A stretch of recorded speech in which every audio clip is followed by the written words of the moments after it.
kita sudah masuk ke tahap ketiga, di mana kita masuk ke tahap aspek pemasaran.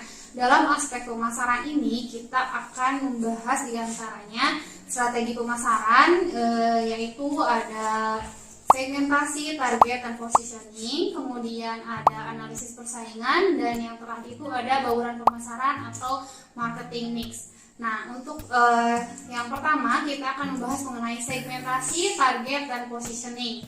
Oke, saya akan membahas mengenai hal tersebut satu persatu ya, kita bahas. Yang pertama itu mengenai segmentasi. Nah, sebelum kita bahas untuk segmentasi, target, dan positioning itu dia saling berkesinambungan ya, saling berhubungan. Jadi teman-teman nanti nggak bisa ya untuk misalkan saya mau targeting dulu nih, saya mau positioning dulu nih, baru akhirnya ke segmentasi, tidak seperti itu ya. Tapi nanti teman-teman harus berurutan. Nah, sekarang kita bahas ya mengenai pengertiannya. Yang pertama itu untuk segmentasi. Segmentasi ini bisa atau biasa kita sebut dengan pemilahan pasar, di mana kita harus memilah pasar sesuai dengan kategori yang ada. Di mana kategori-kategorinya adalah yang pertama ada aspek geografis, kemudian aspek demografis, aspek psikografis, dan yang terakhir itu aspek perilaku. Nah, yang pertama di sini ada aspek geografis, di mana teman-teman nanti harus mengklasifikasikan atau memilah pasar berdasarkan keadaan alam. Nah, keadaan alam ini misalnya seperti konsumen itu dibagi menjadi dua, misalkan ya pedesaan atau perkotaan, misalkan, atau dataran tinggi, dataran rendah, pegunungan atau pantai. Nah, seperti itu. Jadi nanti teman-teman memilah konsumen atau pasarnya itu nanti berdasarkan keadaan alamnya. Yang kedua ada aspek demografis. Nah, kalau aspek demografis ini kita memilah pasar berdasarkan keadaan penduduknya atau kependudukannya. Itu pasar dipilah berdasarkan bisa jenis kelaminnya, kemudian agamanya, kemudian penghasilannya, dan lain sebagainya yang berhubungan dengan kependudukan ya. Kalau saya kasih contoh itu kayak misalkan pasar itu dibagi menjadi dua, pasar atau konsumen misalkan berdasarkan jenis kelamin, itu ada pria dan wanita, atau misalkan berdasarkan agama ya. Misalkan kalau berdasarkan agama berarti agama yang kita anut gitu ya. Cuman kan kalau untuk pemasaran kayaknya jarang ya kalau untuk yang agama, kecuali kalau memang barangnya itu untuk beribadah. Selanjutnya ada aspek psikografis. Kalau untuk psikografis ini lebih ke rasa ya, rasa dari si konsumen tersebut ya, dari perasaan. Kalau psikografis itu lebih ke perasaan.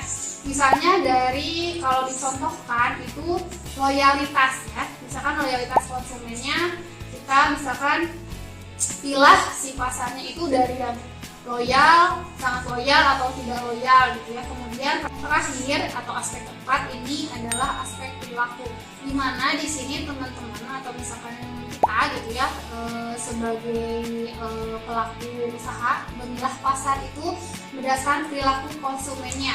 Nah, misalkan kalau untuk sekarang nih ya, perilaku konsumen itu sedang masa pandemi gitu ya, jadi apa-apa serba sehat. Nah, teman-teman jadi misalkan mau buka usaha baru nih, nah pilah pasarnya tuh kayak misalkan berdasarkan gaya hidupnya, apakah dia gaya hidup sehat, dia gaya hidupnya biasa aja, atau justru malah dia gaya hidupnya tuh sembarangan gitu ya. Terus yang lain lagi tuh kayak misalkan perilaku tuh kebiasaan dia membeli barang ya, seperti itu. Setelah kita melakukan pemilahan pasar atau segmentasi di setiap aspek, kita masuk ke tahap selanjutnya, yaitu targeting. Kalau targeting ini kita bisa sebut juga dengan penentuan pasar. Kalau tadi kita sudah memilah pasar berdasarkan kategorinya ya, ada aspek geografis, demografis, psikografis, dan perilaku. Nah, setelah kita melakukan pemilihan pasar, kita melakukan targeting, di mana kita menentukan pasar yang akan kita raih, pasar yang akan kita bidik.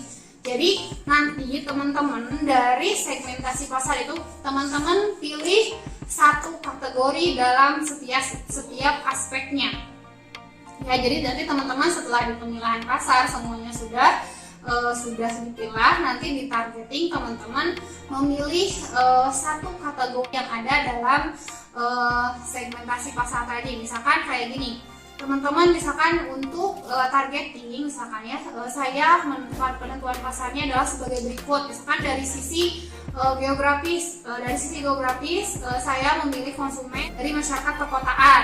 Dipilih dari demografis, saya memilih konsumen itu laki-laki dan perempuan. Dipilih satu gitu ya, sesuai dengan kriteria produk, sesuai dengan nanti teman-teman tuh mau seperti apa sih, mau dilempar kemana sih itu barang ya, ke konsumennya seperti apa, seperti itu untuk targeting. Nah selanjutnya sekarang kita masuk ke tahapan yang paling akhir, yaitu tahapan posisi atau positioning.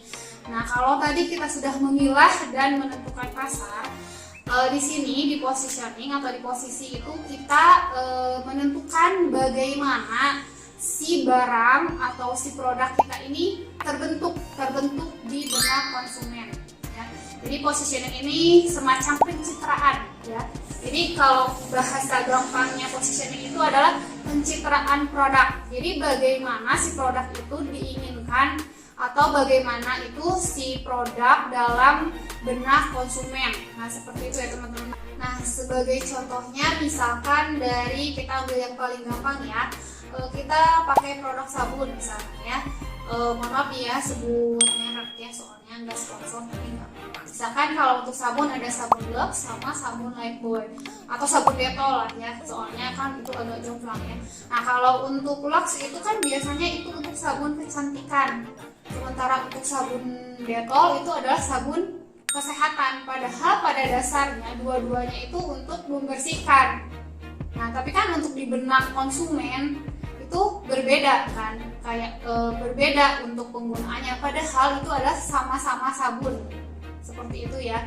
Jadi itu bagaimana cara si produsen itu benar-benar kayak mencitrakan produknya. Kalau produk Lux nih dia benar-benar kayak, oh kalau pakai Lux ini kamu pasti bakal wangi, bakal jadi cantik, berseri segala macam yang cantik-cantik kalau pakai sabun itu. Nah sementara kalau sabun Dettol bisa dipastikan yang pakai sabun ini tuh dia jadi sehat, jadi nggak gampang sakit, imunnya jadi kuat. Padahal sebenarnya ya sama-sama aja sabun membersihkan gitu.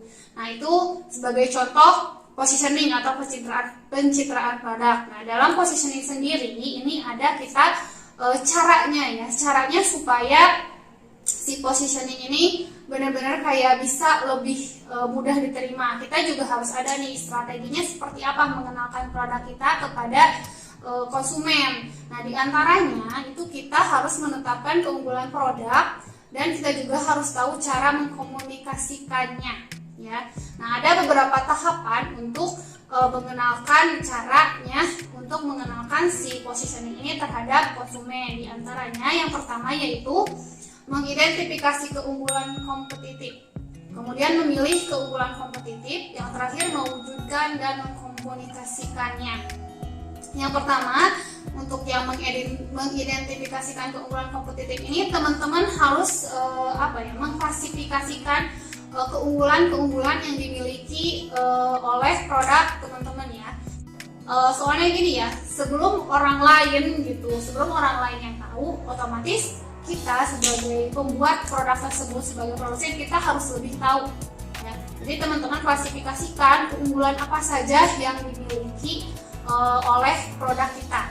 Nah yang kedua itu memilih keunggulan. Nah dari semua yang sudah diklasifikasikan, nanti teman-teman pilih keunggulan mana sih yang paling kompetitif ya, keunggulan yang memang benar-benar kayak nggak dimiliki sama pesaing yang lain, atau misalkan meskipun dimiliki sama pesaing lain tapi produk itu tuh lebih bagus gitu. Nah setelah teman-teman pilih, setelah dipilih keunggulan yang emang benar-benar paling oke lah ya gitu di produk kita, kemudian teman-teman cari caranya, gimana sih caranya mengkomunikasikan ke konsumen nih supaya oh bener nih barang kita tuh keunggulannya ini gitu ya. Seperti itu. Baik, untuk tahapan selanjutnya kita akan mencoba melakukan analisis pesaing. Hal ini digunakan karena kita perlu melakukan identifikasi sejauh mana kekuatan dan seberapa banyak pesaing yang memungkinkan menjadi kompetitor utama dari apa yang akan kita buat. Adapun teknik untuk melakukan analisis pesaing itu terbagi ke dalam 5 cara atau 5 tahapan. Yang pertama adalah kita perlu melakukan identifikasi pesaing.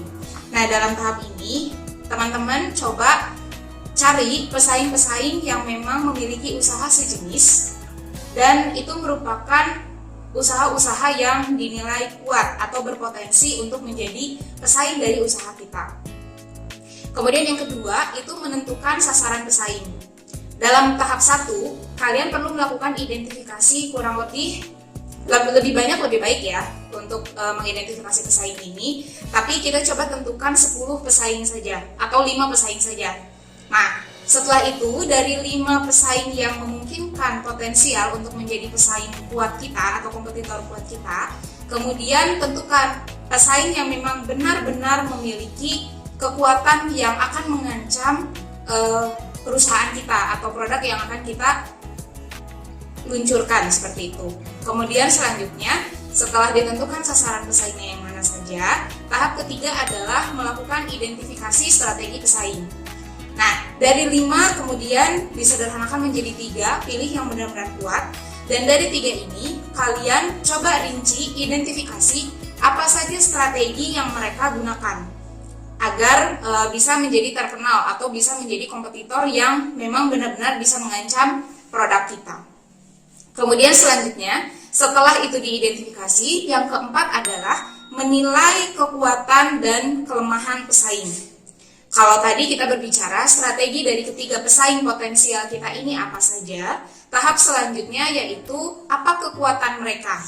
Apa yang menjadi potensi mereka? Apakah dari segi modalnya, atau dari segi produknya yang bagus, yang berkualitas, dari rasa, atau bentuk, atau warna yang menarik, atau apapun itu. Kemudian selanjutnya, kelemahannya apa? Sisi lemah yang mereka miliki menurut kalian itu apa saja? Dari 3 pesaing tersebut diidentifikasi satu persatu. Lalu pada tahap selanjutnya adalah yang kelima, mengestimasi pola reaksi pesaing untuk kemudian memilih pesaing. Nah, pada tahap kelima ini, kalian coba identifikasi ketika dengan kekuatan dan kelemahan yang mereka miliki, kemudian teman-teman menjadi produk baru dan memperlakukan strategi baru, kira-kira apa yang akan mereka lakukan sebagai reaksi dari adanya produk baru yang kalian munculkan sebagai pesaing mereka. Kemudian setelah itu, untuk dilakukan analisis pesaing tersebut, kalian coba untuk mempermudah gunakan matriks analisis persaingan produk. Di mana pada matriks ini kalian mencoba untuk membandingkan ketiga pesaing kalian dengan produk kalian dari segi atribut produk atau jasa yang akan kalian tawarkan. Di antaranya adalah di sini atribut-atribut tersebut bisa berbicara mengenai produknya apa. Kemudian produk pesaing pertama apa, produk pesaing kedua apa, produk pesaing ketiga apa, atau jasa kalian apa, jasa pesaing pertama apa, jasa yang ditawarkan pesaing kedua apa, seperti itu. Kemudian ada juga harga, atau dari lokasi, atau dari warna, packaging, apapun itu bisa kalian masukkan sebagai indikator atau sebagai atribut yang mau kalian bandingkan antara produk yang kalian munculkan dengan produk pesaing pertama, pesaing kedua, dan pesaing ketiga.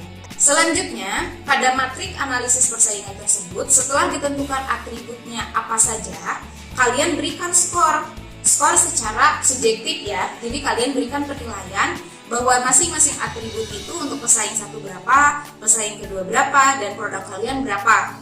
Itu. Nah, adapun nilai yang perlu kalian masukkan itu di skala 0 sampai 100. Baik, untuk selanjutnya kita perlu juga menentukan atau mengidentifikasi marketing mix untuk produk kita.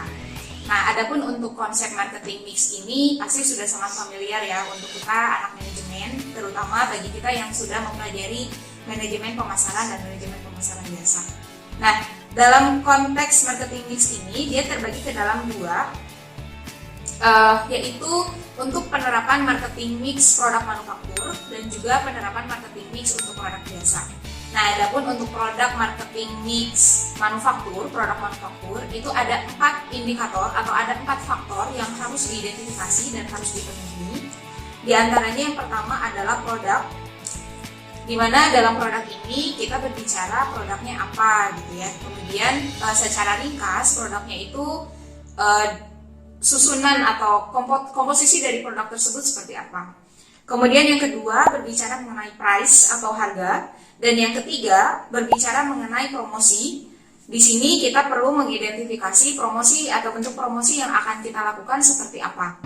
Kemudian yang keempat berbicara mengenai place atau tempatnya. Tempatnya mau di mana, seperti itu.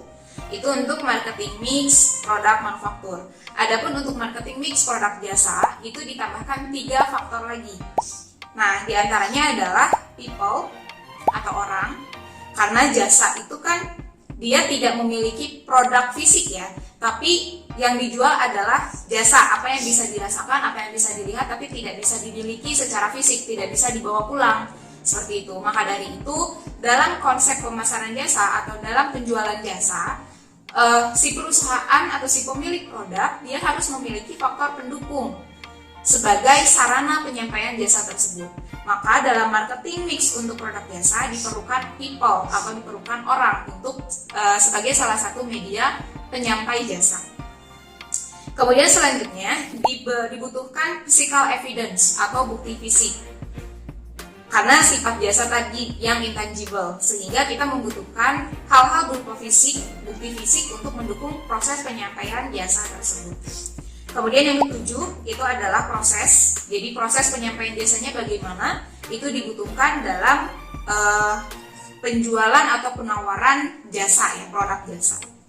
Nah, kemudian marketing mix ini sendiri dia berkembang sangat signifikan terkait dengan perkembangan ke era digital ya. Sehingga marketing mix ini yang tadinya cuma 4, cuma 7, kemudian ditambahkan ada yang bisa 10, 11 dan 12